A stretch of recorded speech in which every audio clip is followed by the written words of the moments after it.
कहीं भइल बचाव। होली में मोदी से लागल लगाओ, बोला हाय रे हा।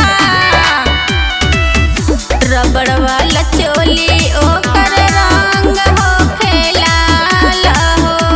नीतीश लगई है हमरा ढोड़ी पर गुलाल हो।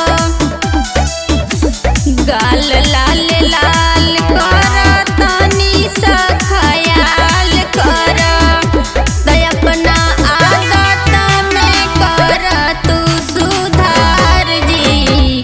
चोली जलीदार चाही हो त सुनो चिराग पासवान मोर भतार जी।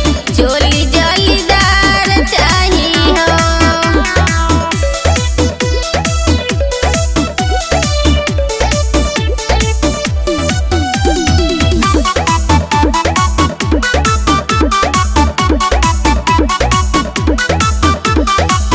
राइटर नरेंद्र हमर पूरा कद जीदा हो।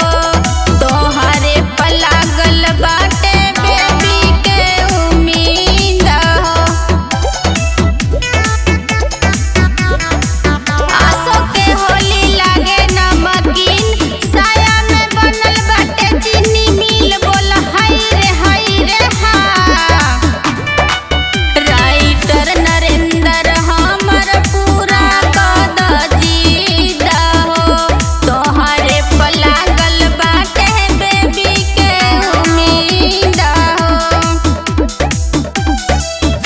दिन रात डटल रह हमरे में सटल रह, त काहे फोकटे में ठोकेला कपार जी।